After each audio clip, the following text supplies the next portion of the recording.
Hola, ¿qué tal? Bienvenidos a este podcast, a un episodio con el doctor Osmani Licona, que es nuestro invitado especial. Fíjense que, bueno, tenemos particularmente un invitado de lujo y saben que este espacio está pues desarrollado para divulgar la ciencia a través de entrevistas, de cápsulas informativas, dialogando con investigadoras e investigadores que construyen el conocimiento con impacto social.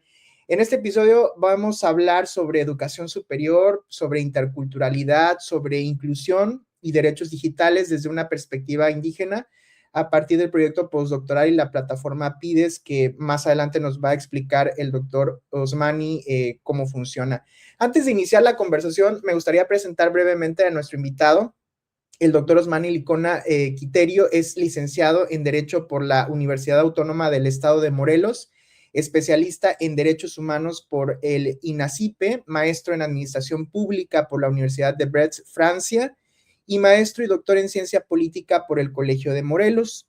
Actualmente es investigador postdoctoral en la Universidad Autónoma del Estado de Morelos, donde desarrolla un proyecto en el marco del programa de estancias postdoctorales para personas indígenas de la convocatoria 2025. Su trabajo académico se centra en derechos humanos, interculturalidad, inclusión educativa y derechos digitales con énfasis en pueblos y comunidades indígenas, combinando investigación académica con metodologías participativas y trabajo territorial. Como parte de esta estancia postdoctoral, el doctor Osmani desarrolla la plataforma de interculturalidad, inclusión y educación superior en Morelos, PIDES, como producto académico y de divulgación científica. Entonces, bueno, vamos a darle la gran bienvenida a nuestro invitado de lujo en este podcast. Adelante, buen día, doctor Osmani Licona, ¿cómo está? Muy bien, pues de verdad, pues muy complacido por esta invitación que me hace y agradezco a la Universidad Veracruzana. Es un gusto participar en un espacio. Creo que pues la investigación siempre va a cobrar mucho sentido cuando se dialoga con la sociedad. Y pues en mi caso, hablar de educación superior y de interculturalidad, así como de derechos digitales, pues no es solo una línea académica, sino también es una responsabilidad ética y comunitaria, ¿no? Y de verdad reitero mi gratitud por brindarme este espacio de divulgación del conocimiento. Muchísimas gracias a usted por aceptar pues la invitación, doctor, porque pues sabemos de la agenda que de pronto tiene usted apretada y de los proyectos que un investigador pues puede estar llevando a cabo, y darnos el espacio, la verdad es que se agradece mucho. Y bueno, si gusta, vamos a adentrarnos pues justamente a lo que tiene que ver con esta entrevista. Y fíjese, doctor Osmani, que antes de entrar de lleno en la plataforma PIDES, me gustaría que nos pudiera compartir desde dónde habla. Su proyecto se desarrolla como parte de una estancia postdoctoral, entiendo yo, dirigida a personas indígenas, y creo que es importante que pues la audiencia conozca ese punto de partida. ¿Qué nos podría comentar al respecto? Sí, la autodescripción indígena es una parte fundamental. En mi caso, yo estoy autoadscrito a una comunidad indígena del municipio de Ixmiquilpan. La comunidad se llama Panales. Es una comunidad pequeña de apenas casi 3,500 habitantes. Obviamente preserva, ¿no?, lo que la Constitución dice: usos, costumbres, tradiciones. Pasa la colonización, se preservan algunas, no la totalidad de ellas. Pero la autodescripción cobra una relevancia importante porque no es una etiqueta de índole administrativo, porque a veces suele verse de esa forma. La autodescripción es una identidad con la historia, con el territorio y sobre todo con la comunidad. Esto también está reconocido en la Constitución Política de los Estados Unidos Mexicanos y en el Acuerdo 169 de la Organización Internacional del Trabajo, que son unos documentos muy valiosos en cuanto a derechos de los pueblos y comunidades indígenas. Pero más allá del marco jurídico, es una experiencia vivida. Esto cambia efectivamente la forma en la que se investiga, porque ya no se investiga desde afuera, sino desde adentro. Generalmente los pueblos y comunidades indígenas han sido sujetos de investigación. Ahora la investigación se tiene que hacer a partir de ahí, es decir, el diálogo viene desde adentro. Eso es muy relevante para la investigación, porque la autoadscripción pues te va a permitir que personas como yo que se identifican, pues podemos compartir los conocimientos a partir de esta cosmovisión que nos da la pertenencia y la identidad a un pueblo y comunidad indígena. Y eso creo que le da un sesgo muy importante a las investigaciones en temas de pueblos y comunidades indígenas. Claro, doctor. Bueno, esto que mencionas, doctor, es clave porque el concepto de autoadscripción no siempre pues, se entiende con claridad. Y en ese sentido me gustaría hacer una pregunta vinculada a ello. ¿Por qué sería tan relevante este criterio para el ejercicio de los derechos de los pueblos indígenas y particularmente, como viene mencionando usted ahora, para la investigación académica? Este cambio, ¿qué está suponiendo entre las comunidades? Sí, y justamente parte de lo que hace un momento comentaba, porque se define quién tiene la voz en este caso. Dejas de ser sujeto de estudio para convertirte en la voz del conocimiento. Es una carga epistémica muy importante que se da a nivel, evidentemente, del conocimiento, porque durante mucho tiempo, pues todos los pueblos indígenas fueron objeto de estudios, ¿no? Y hoy, reitero, deben de ser sujetos epistémicos. La autoadscripción pues va a activar estos derechos colectivos y la investigación pues implica abandonar estos enfoques que se venían teniendo que eran de carácter extractivo en donde solo se extraía información y solo se veían como sujetos de estudio. Ahora ya hay un involucramiento. Entonces hay que producir el conocimiento con una gran responsabilidad social. De ahí que el conocimiento pues viene del interior de las comunidades, porque las comunidades indígenas, los pueblos indígenas y las personas autoadscritas a los diversos pueblos y comunidades indígenas de México, pues tenemos muchos conocimientos que tenemos que compartir, más allá del analizar la tradición, de analizar el tipo de comida, el tipo de productos artesanales y la cosmovisión, pues también hay mucho conocimiento que emerge de estas comunidades, entonces ya te conviertes en un actor social, en un productor de conocimiento, pero no siendo observado. Esa es la gran diferencia y eso es lo que creo que le da mucha relevancia a este proyecto de investigación, que cambias el centro de investigación, no lo ves desde afuera, sino el conocimiento viene de adentro y esa es lo que marca la diferencia, ¿no? Claro, muy bien.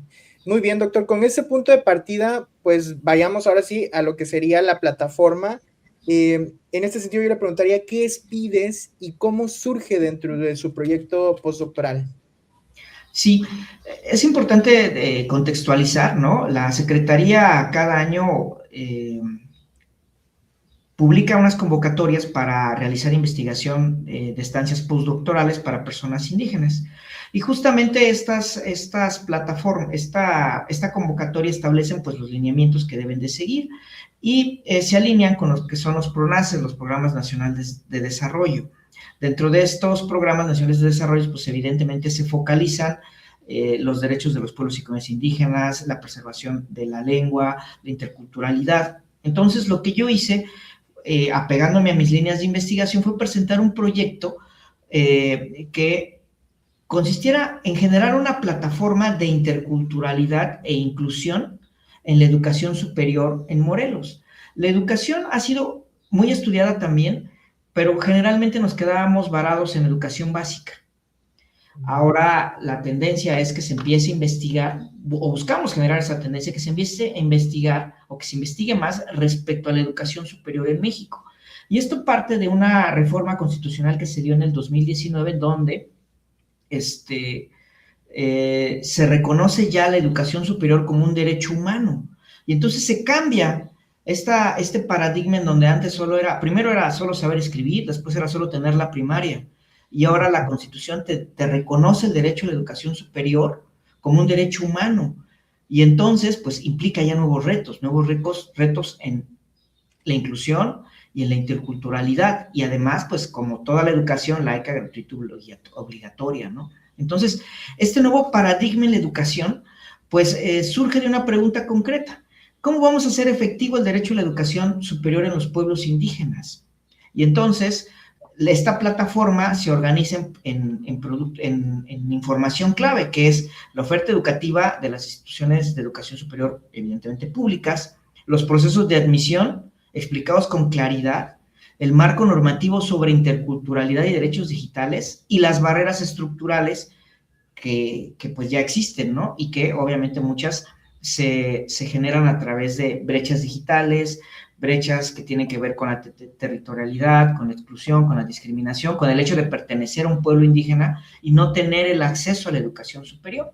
Entonces, esta plataforma, pues en un principio capta esta información. A mí en esta primera etapa donde ahorita se encuentra, porque la estancia postdoctoral la inicié en el mes de septiembre y ahorita estamos procesando mucha información, pues se convierte en una herramienta de empoderamiento informativo en la cual pues vamos a tener escenarios en donde vamos a ubicar qué brechas, ¿no?, deben de atenuarse para lograr una mayor inclusión educativa de las personas de los pueblos a la educación superior. Entonces, es un reto, ahorita está territorializado al estado de Morelos, pero seguramente a lo largo de la estancia postdoctoral vamos a ir abarcándolo a todo el país.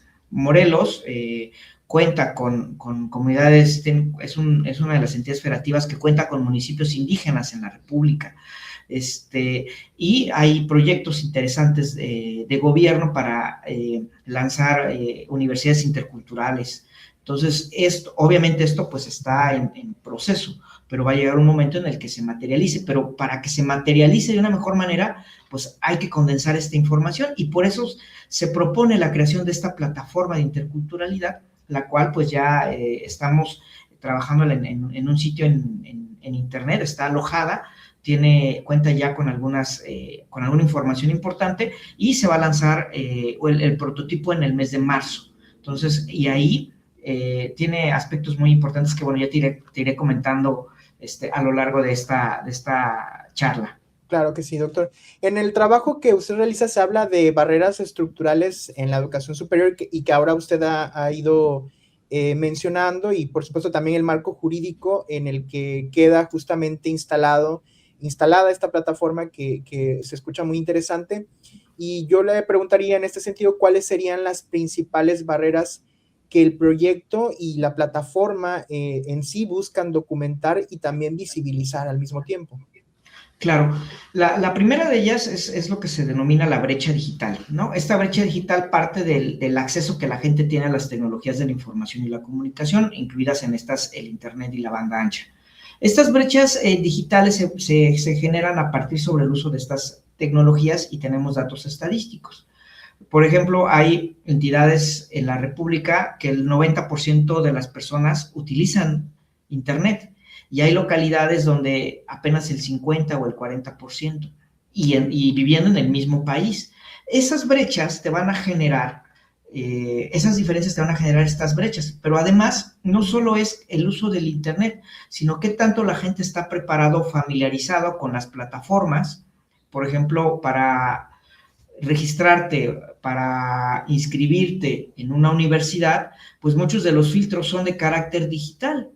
¿Qué personas tienen acceso a esto? Que seguramente los de las zonas urbanas serán quienes tendrán una ventaja sobre quienes se encuentren en zonas rurales. Claro. Seguramente tendrán ventaja las personas que tengan internet en su casa, a quienes tengan que ir a algún lugar público para tener acceso. Seguramente tendrán ventajas quienes están familiarizados, ¿no?, con este conocimiento digital y quienes estén en un esquema de analfabetismo digital, ¿no? Entonces, son de tipo tecnológico, son de tipo territorial, son de tipo discriminatorio. Incluso las mismas plataformas podrían generar algo que en estos estudios se llama la discriminación algorítmica, que es que estas plataformas pues no son creadas de tal forma en la que analicen los contextos y las singularidades de todos los posibles candidatos, y entonces te eliminan por no tener algún tipo de estructura que sea de carácter inclusiva. Entonces, algorítmicamente, la plataforma funciona y te da, pero te elimina,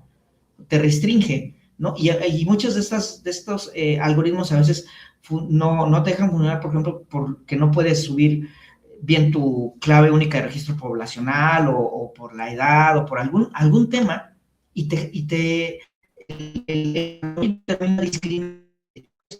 la plataforma pues no fue creada bajo un contexto de inclusión. Entonces, esas brechas digitales también se generan mucho a través de la información fragmentada. Muchas de las veces la información que tenemos no es correcta. O, por ejemplo, hay alguna duda y te canalizan un chatbot y este chatbot está construido bajo el mismo esquema y entonces tampoco termina resolviendo, se pierde este contacto personal y ya se tiene un trato digital. Entonces, muchas de las veces ese tipo de situaciones pues no permiten a una persona que no domine por completo el castellano, pues va a encontrar dificultades, ¿no? En estas plataformas. Entonces, va a haber muchas barreras. Estos modelos universitarios a veces son poco sensibles a la diversidad cultural, ¿no? Y, pues, obviamente también está esta trayectoria académica de formación que se ve interrumpida por factores económicos o territoriales. Entonces, pues, el acceso, por un lado, no te va a garantizar la permanencia, y la permanencia tampoco te va a garantizar el egreso. Entonces, no solo es lograr que la gente acceda, sino que permanezca y que concluya. Y durante todo ese ingreso en estas universidades y escuelas de educación superior, pues se debe de buscar siempre que sea bajo un contexto de inclusión y de interculturalidad, porque la inclusión, pues es todavía... Es muy amplia porque es para todas las personas con discapacidad, que pertenecen a pueblos indígenas, con alguna, incluso con algún trastorno de la personalidad, ¿no?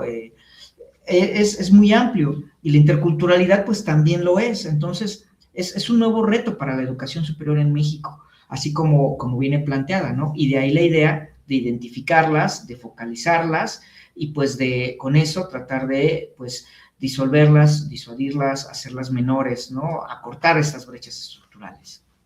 Claro, muy bien, muy interesante, doctor, esta perspectiva. En este sentido, preguntaría yo, ¿cómo se traduce este enfoque indígena y de derechos colectivos en el diseño concreto de este proyecto PIDES? ¿Y para quién está pensada la plataforma y para qué tipos de usos? Si nos pudiera explicar un poquito esta parte. Claro, obviamente se focaliza, ¿no? Para estudiantes, aspirantes, familias, comunidades, pero incluso para las instituciones, porque hay modelos, ¿no? Ya aprobados en otros países y en otras entidades federativas. Pero lo que se debe de buscar siempre es claridad en el lenguaje, ¿no? Plataformas amigables, porque muchas de las veces, ¿no? Incluso la plataforma del CECID, el Rizoma, que yo la ocupo, ¿no? La ocupé para postularme, ¿no? Había un botón que decía cancelar, pero si lo ponías era como si fuera el botón de autodestrucción, ¿no? Bueno, ¿por qué poner un botón de ese tipo, ¿no? Si por error lo puedes oprimir, ¿no? Entonces, y eso a muchos compañeros, colegas les pasó, de que no le daban el botón o lo oprimían por accidente y hay que esperarse un año a la nueva convocatoria. Bueno, ese tipo de prácticas deben de hacer que las plataformas, pues, sean claras, sean amigables y sobre todo muy intuitivas. Sobre todo muy intuitivas porque deben de ser claras, ¿no? Además, pues el diseño concreto ahorita está prácticamente focalizado en el estado de Morelos. Uno de los proyectos en el que estamos trabajando es trabajar en un mapa en donde tú pones tu municipio y te dice qué institución educativa está, qué oferta educativa tiene, los procesos de inscripción, los costos de inscripción, y puedes hacer comparativas entre otras y saber, ¿no? De acuerdo a por lo menos la territorialidad, cómo es que te conviene más estudiar ahí o en otra, ¿no? Aquí tenemos la Universidad del Estado de Morelos, escuelas tecnológicas, escuelas de investigación y otras más de carácter público. Entonces, el tú poder saber cuál está más cerca de tu municipio, pues es una forma en la cual vas a poder tú encontrar la mejor opción para ti, ¿no? De acuerdo a los tiempos de traslado, a tu economía, a diversos factores. Entonces, esa primera herramienta pues es muy importante porque te permite identificar, incluso te va a aparecer cuándo se lanza la convocatoria, la oferta educativa y demás datos que siempre son muy importantes. y pues tiene, obviamente va a acompañar ya en un segundo plano, pues las explicaciones respecto a los procesos, cuándo inician, cuándo terminan, qué documentación se requiere, dónde se encuentra, enlaces, y muchas cosas que sean de utilidad para que, en principio, pues quien use la plataforma la puede ver como una herramienta de auxilio para poder elegir lo que más le conviene, ¿no? Y esta, pues, está abierta a todo el público, pero está obviamente focalizada en personas de comunidades indígenas y personas que pueden presentar algún tipo de discapacidad o que están bajo un espectro de ser incluidos, ¿no? O sea, porque muchas de las personas, por ejemplo, en condiciones de pobreza, ¿no? Pudieran, con base en un análisis de la misma plataforma, encontrar el con su inscripción más asequible, el tiempo de traslado más económico, o sea,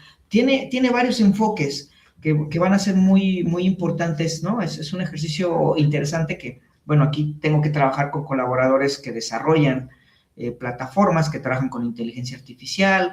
Aquí confluye la tecnología con el derecho a la educación superior, ¿no? Y desde una óptica de la ciencia política, ¿no? Es algo, es una mezcla muy interesante, ¿no? La interseccionalidad que se da entre diversas disciplinas para generar un producto que, pues, favorece el cumplimiento del derecho humano a la educación superior.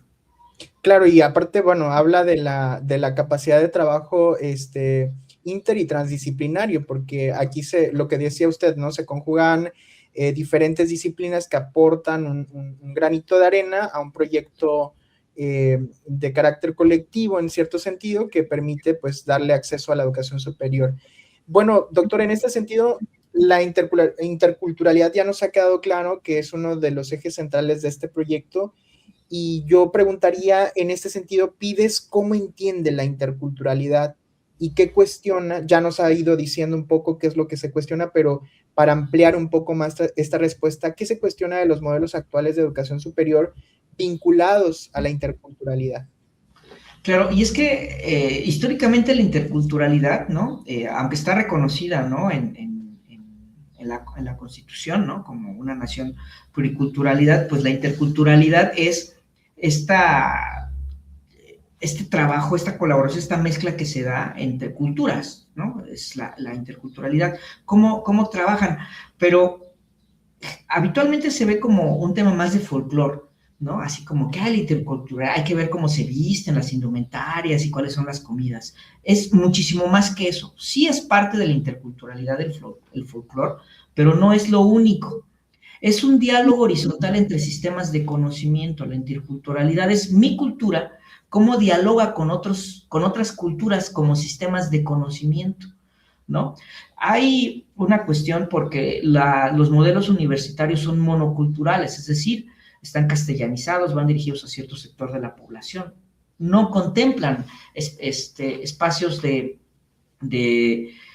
interculturalidad, por lo cual, pues nosotros proponemos que todo esto se haga a través del pluralismo jurídico, que también lo tenemos y que es parte. El pluralismo jurídico es que los pueblos y comunidades indígenas se rigen por sus propias normas, ¿no? Que no pueden ser contrarias a la Constitución, obviamente, pero al existir este pluralismo y reconocerlo y aplicarse, pues tenemos que ver cómo ese pluralismo jurídico puede coexistir con esta normativa en materia educativa, por ejemplo, ¿no? Cómo se van a cruzar, cómo se van a atender y cómo va a haber participación comunitaria, porque recordemos también que los pueblos tienen el derecho a la consulta, a ser informados, a preguntarles. Entonces, ya se convierte más en un tema de participación comunitaria para poder construir, ¿no? Estos nuevos modelos que rompen a los modelos monoculturales con los que hemos estado ya acostumbrados a trabajar.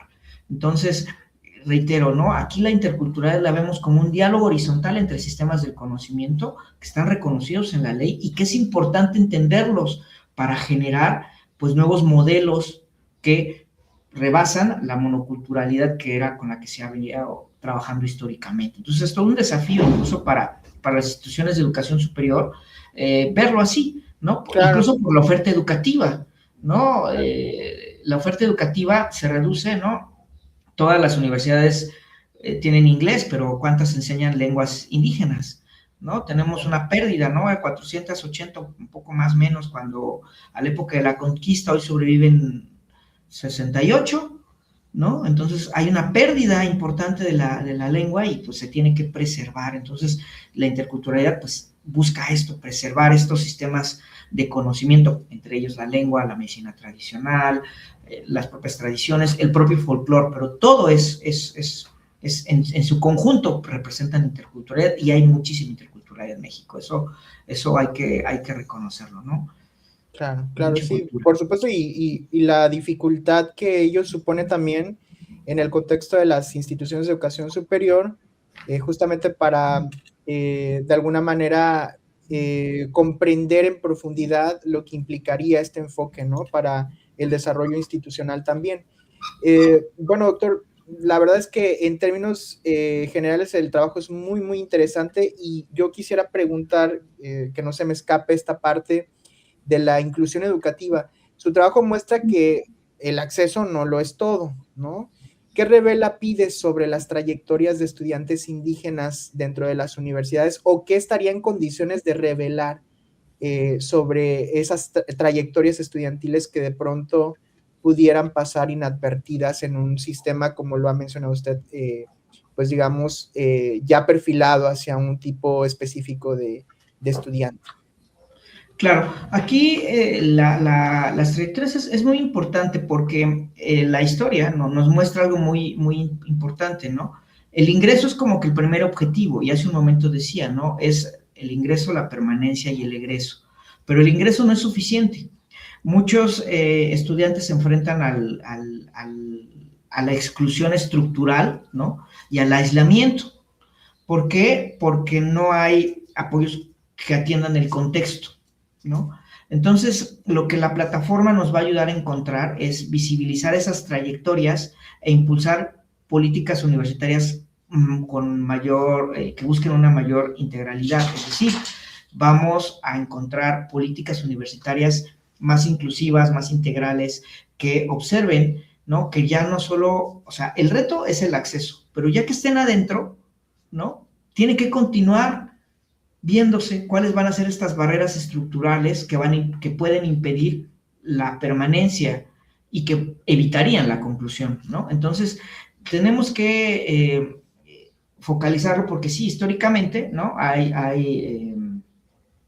Siempre que vemos a una persona y pensamos en Benito Juárez, persona indígena que llegó a ser presidente de la República, ahora tenemos un presidente de la Suprema Corte también de pueblos y comunidades indígenas, su servidor también, soy un investigador de descripción indígena, ¿no? Entonces, tenemos que estar conscientes que las personas que pertenecemos a los pueblos y comunidades indígenas, pues tenemos las mismas capacidades que todos los demás y que podemos hacer investigación, podemos dirigir un país, podemos hacer muchísimas cosas, pero para eso se requiere formación, ¿no? Entonces, es un reconocimiento que se tiene que dar y que se tiene que buscar y que se tiene que potencializar, ¿no? Debemos lograr que más personas que pertenecen a pueblos y comunidades indígenas continúen sus estudios, los terminen, los concluyan y los ejerzan, ¿no? Que va a ser el reto mayor.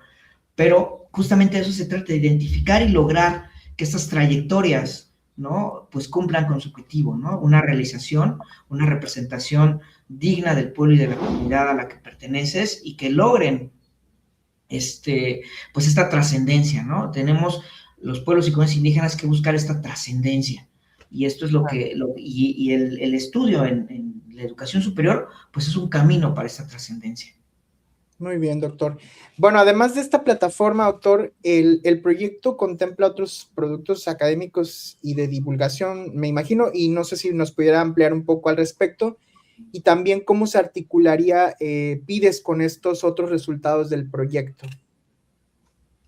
Claro, una de las partes, de los ejes, ¿no? De esta plataforma es que, pues, el derecho a la educación también se ejerce, ¿no?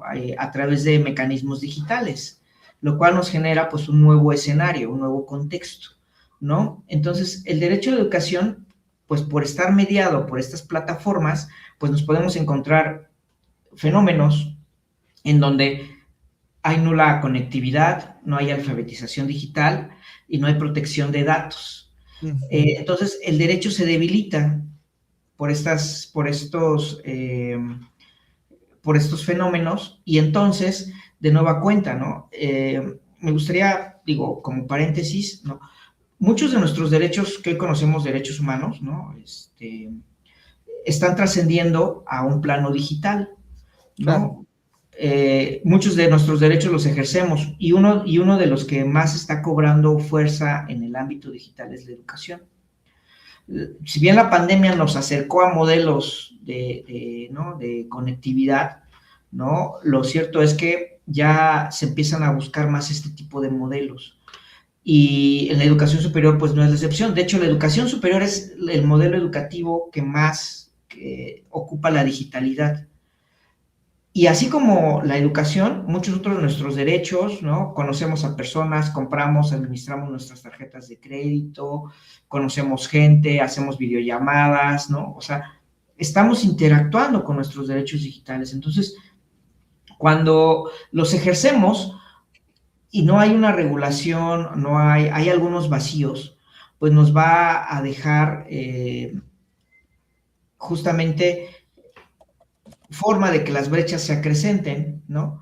Y entonces, si no hay conectividad, si no hay alfabetización digital, si no hay protección de datos, pues el derecho va a ir mermándose, va a ser más difícil que se ejerza. Entonces, por eso la plataforma busca vincular la soberanía digital y la justicia tecnológica, ¿no? La soberanía digital es justamente lograr, ¿no? Esta participación activa, ¿no? Donde el sujeto, el individuo, la persona de las comunidades, pues tengan este acceso y tengan esta preparación, ¿no? Y esto, pues, obviamente requiere de otros procesos, pero debemos nosotros de buscar este cruce entre los derechos digitales, particularmente el derecho a educación y la digitalidad. La Constitución nos reconoce el derecho a la educación y a las tecnologías de la información en el sí, artículo sexto, pero en el tercero dice también que la educación debe de adaptarse a la era digital, a las tecnologías de la información. Y entonces estamos transitando hacia allá, pero estamos transitando, pero en el camino pues se van quedando mucha gente, ¿no? Sobre todo los que pertenecen a estos pueblos y comunidades, y entonces claro. pues tenemos que encontrar la forma de que todos ejerzan los derechos digitales, por lo menos de acceso a la educación, y eso la plataforma pues también trae una parte, ¿no? Está pensada una parte en la cual pues va a haber un catálogo acá de los derechos digitales para que los conozcamos, ¿no? En Europa, por ejemplo, ya se hablan de derechos a la herencia digital, ¿no? Cosa que de pronto decimos, ¿cómo funciona eso? ¿No? Bueno, ya lo explicaremos ahí, pero muchas, y sobre todo el tema de la protección de datos, ¿no? Muchos de los datos personales, pues se manejan en medios digitales y también hay un tema ahí de que puede generar sesgos, puede generar pues muchas cosas. Y va más allá de que en las encuestas te pregunten, ¿perteneces a un pueblo o comunidad indígena? Sí, no. Ahí ya se hace una segmentación, ¿no? Ah, sí pertenece. Ah, entonces seguramente, ¿no? Puede tener algún tema de precariedad económica, algún tema de no conocer la lengua, a lo mejor vive lejos, ¿no? Y entonces ya la misma plataforma ya no te va dejando ejercer ese derecho. Entonces, bueno, sí está bien que se pregunte, pero creo que hay que contextualizarlo todavía más, ¿no? De qué comunidad, qué lenguas, qué barreras estructurales encuentras, cómo identificas. ¿Por qué? Porque justamente no es verlo desde arriba, sino que desde abajo los sujetos te digan qué barreras estructurales se enfrentan. Y eso nosotros lo vamos a descubrir a través de unos laboratorios que vamos a implementar con aspirantes a la educación superior para que ellos mismos nos digan de comunidades indígenas, pues qué barreras estructurales encuentran, ¿no? En el Claro, muy tema bien. de los derechos digitales. Muy interesante, la verdad, el acercamiento que está haciendo este doctor con digamos, estas comunidades, pero además con la idea justamente de acercar lo digital, acercar los derechos digitales que también pudieran estarse gestando, que en el proceso de interacción humana estamos viendo a través o mediada por estas tecnologías, estamos viendo conductas que todavía pudieran estar escapando a una regulación específica, ¿no? Y si de por sí ya esto es algo inquietante, todavía no conocer o no ejercer ciertos derechos vinculados a ello, pues pudiera llegar a ser, a representar una barrera enorme para las comunidades indígenas en este país, ¿no? Entonces, bueno, muy interesante, y fíjese que para irle dando un poquito el camino al cierre de esta entrevista tan interesante que hemos estado sosteniendo, me gustaría pues recuperar dos preguntas. La primera tiene que ver con cuáles han sido los retos finalmente que usted ha enfrentado, los dilemas, los retos que ha enfrentado a la hora de construir esta plataforma, empezando por esa y luego sobre el impacto que espera que tenga la plataforma. Sí, creo que uno de los retos más complicados es el tema de que mucha gente todavía, existe mucha discriminación aún en México, ¿no? El que uno se autoescriba o se presente como persona de los pueblos indígenas siempre pareciera ser no motivo de orgullo, no digo que de vergüenza, pero no es algo de lo que nos debemos de enorgullecer. Cuando debe de ser totalmente contrario, o sea, debemos de estar orgullosos de pertenecer a los pueblos y comunidades. La gente no quiere decirlo porque en ese momento sienten que van a ser excluidos o discriminados. Y ese es un gran problema en el cual, porque la gente no quiere decir que pertenecen a los pueblos indígenas o que viven en una comunidad indígena. Y eso complica porque si yo estoy buscando personas que pertenecen y ellos lo ocultan, entonces a mí no me permite, ¿no?, continuar con el trabajo. Entonces, este proyecto pues no se construye desde solo hacer un análisis normativo, sino que implica la participación social. Hay un poco de abstinencia, apatía, lo digo, en que la gente no quiere participar, pero pues ya uno lo que hace es divulga, ¿no?, promueve, explica, ¿no?, despierta uno el interés, ¿no?, porque al final del día lo que se busca es generar a la larga, pues un beneficio que permita, ¿no?, que las personas se identifiquen y que se sientan orgullosos de pertenecer a un pueblo o comunidad, ¿no? Incluimos el diálogo territorial, la revisión normativa, los análisis estadísticos, y esto, pues, es útil para que se puedan tomar decisiones informadas, ¿no? Entonces, creo que el obstáculo es la desinformación y la resistencia a decir que pertenecen a pueblos y comunidades indígenas. Y lo que se espera, pues, es cambiar un poco, hacer un poco de conciencia, y no nada más en los ciudadanos que pertenecen, sino también en las universidades, que estén conscientes de que, pues, la nación es pluriculturalidad, ¿no? La nación es sistemas, pluralismo jurídico, la nación es interculturalidad, es un México muy, muy hermoso, lleno de tradiciones y de cosas diferentes, y esas cosas diferentes pues tienen que ser apreciadas, porque si no se pierden. Por eso perdimos lenguas, por eso se están perdiendo las tradiciones, por eso se están perdiendo muchas cosas, porque preferimos otros idiomas a las lenguas propias, porque preferimos los productos extranjeros que los propios, ¿no? Entonces, aspiramos a fortalecer la identidad, la autoascripción, y que los pueblos originarios en México pues sean escuchados, tengan más voz,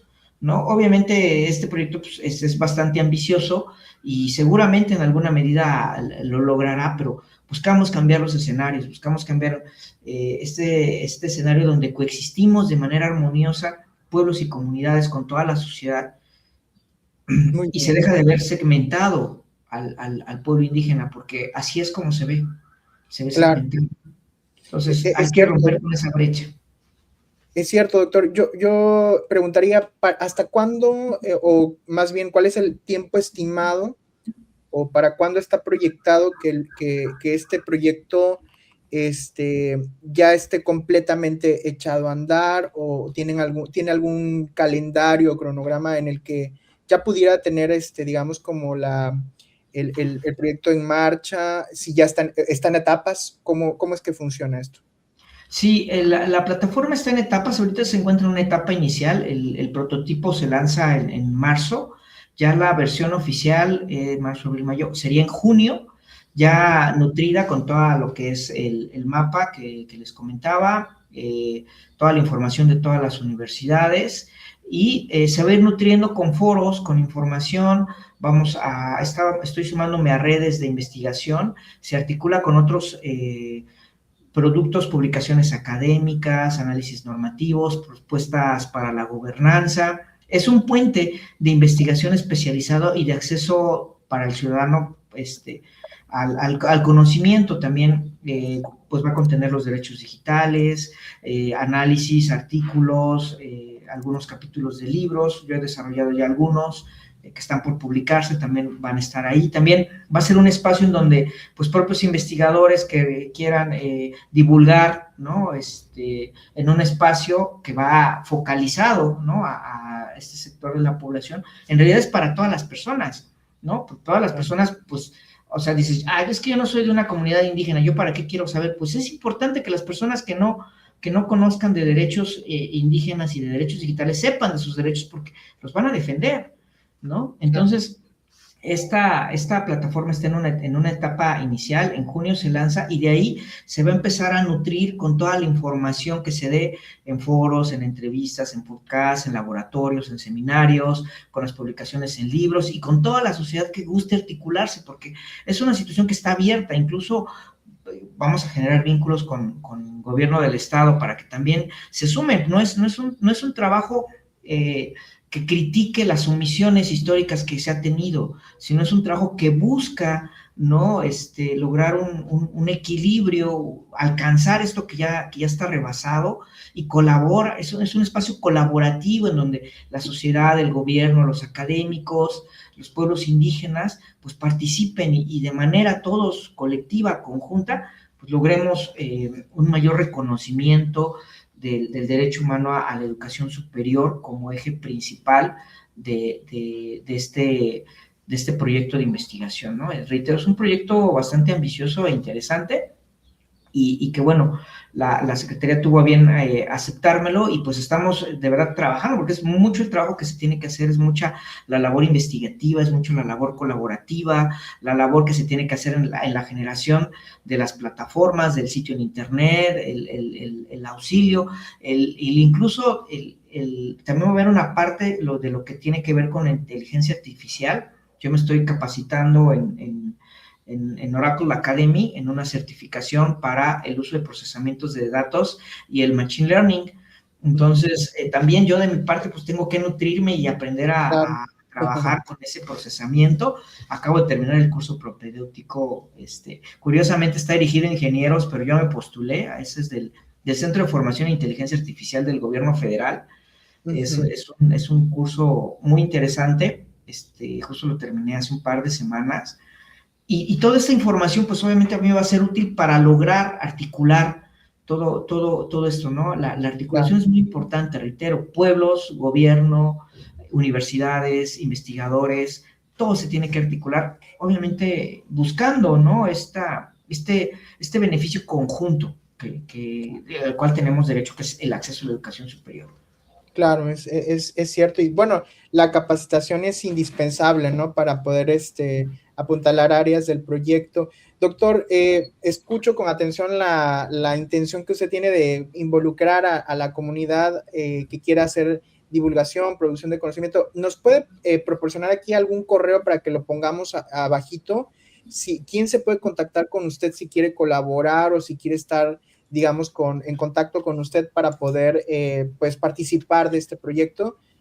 Con gusto, nosotros colocamos aquí el banner y a las personas que nos están viendo, por favor, si tienen la intención de colaborar en el proyecto con el doctor Osmani Licona, pues bueno, que se comuniquen y que tengan un intercambio con el doctor para ver la posibilidad de que puedan participar también del proyecto en las labores en las que él ha comentado, ¿no? Bueno, la divulgación, la producción de conocimiento o en algunas otras áreas en donde sea necesario colaborar en esta interesante plataforma de la cual hoy nos ha hablado ampliamente el doctor Osmani. Y pues por supuesto que le agradecemos muchísimo. Aquí está uno de los correos, se los vamos a colocar justamente ahora en la pantalla para que ustedes tengan el acceso al correo electrónico del doctor. Está aquí el primero, osmanilicona@gmail.com. ¿Es correcto, doctor, este correo? Así es, osmanilicona@gmail.com es un correo de carácter personal y, bueno, un institucional, que es el osmani.licona@uam.edu.mx, en cualquiera de los dos. Y la verdad es que es muy interesante que se sumen a este proyecto. Ya cualquier persona puede colaborar, obviamente, desde su área de conocimiento y nutrirlo, ¿no? Obviamente, lo que se busca es justamente eso, ¿no? Que sea algo colaborativo. No es un trabajo que el doctor Osmani vaya a hacer solo, ¿no? Eso es Claro. prácticamente imposible, ¿no? Y yo te agradezco y te invito también a sumarte a este proyecto, y con todo gusto, si en alguna ocasión tienes la bondad de invitarnos al Caballito de Ciencia o algún otro podcast o espacio, con todo gusto participamos en Claro que sí. temas pues focalizados, intercultural, educación superior, algunos datos que traemos estadísticos también es importante. Siempre el tiempo pues nos apremia, ¿no? Y finalmente pues lo que nosotros vamos a lograr a largo plazo, pues va a ser incidir en políticas universitarias, lo cual es muy importante, proponer modelos replicables, contribuir a una gobernanza educativa justa. Entonces, y esto es porque pues la educación superior es un derecho humano, ¿no? Debemos de preguntarnos quién se queda fuera de este derecho humano. Entonces, Claro. la plataforma es una respuesta, es un puente que busca contestar esta pregunta, ¿no? No es una solución que obviamente o sea, lo que la plataforma va a hacer no es una solución definitiva, sino solo un puente entre ciudadanos de determinado sector que van a ejercer el derecho a la educación superior, pero es un paso que va a buscar consolidar la educación superior, intercultural, inclusiva y digna, ¿no? Muy Entonces, bien. creo que con eso cerraría, bueno, a no ser que tuviera alguna otra pregunta, Sí, claro. pero pues yo creo que con eso cerraría, ¿no? Esta plática que estamos teniendo muy interesante. Sí, doctor. No, Pues muchas quedo abierto a cualquier gracias. otra duda. Sin duda se trata de un proyecto muy interesante que coloca a los pueblos indígenas como sujetos centrales de la educación superior y, como lo decía, como sujetos epistémicos, justamente en la producción de conocimiento. Y yo no tengo nada más que agradecerle enormemente la generosidad de que haya aceptado la invitación a este espacio. Muchas gracias por su presencia, doctor Osmani Licona, y gracias por habernos compartido toda esta información que es muy interesante.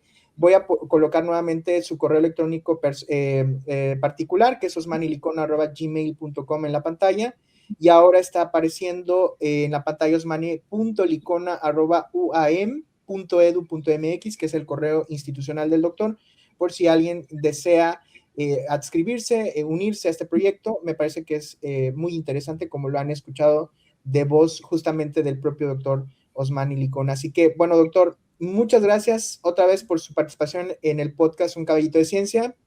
Gracias por estar con nosotros y por compartirnos toda esta información de manera muy generosa.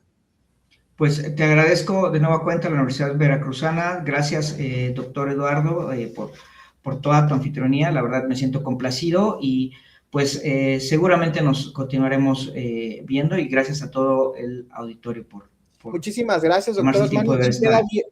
claro, que queda abierta, doctor. Por favor, no se nos vaya a ir ahora después de la conversación. Queda abierta una participación para Aquí seguir estoy. contando todo lo que tenga que ver con este proyecto, para presentar avances del proyecto, para presentar estos datos estadísticos a los que hacía referencia. Así que, por favor, queda abierto este espacio para cuando guste usted otra vez regresar a Un Caballito de Ciencia. Bueno, pues agradecemos mucho. Si gusta acompañarme a despedir a la audiencia, doctor, vamos a agradecerles y decirles que estamos justamente en la segunda temporada. Esto es una entrevista muy interesante del podcast. Los invitamos a que sigan nuestras redes sociales. Ahora que termine esta entrevista van a aparecer en la pantalla, y les agradecemos enormemente que le hayan dado seguimiento a esta entrevista con el doctor Osmani Licona, quien nos ha presentado parte de su proyecto postdoctoral, PIDES, y que, bueno, por supuesto que en las redes sociales vamos a estar colocando el episodio completo y también los fragmentos de la entrevista que permiten tener acceso a este episodio de divulgación, en donde, bueno, van a tener la oportunidad de escuchar un proyecto muy interesante que puede llegar a tener un impacto en las políticas públicas y en la educación superior en beneficio de las comunidades indígenas de manera significativa. Así que gracias otra vez, doctor Osmani, y nos vemos en un próximo episodio de Un Caballito de Ciencia. No se me vaya, doctor. Hasta la próxima. Hasta luego. Gracias a todos.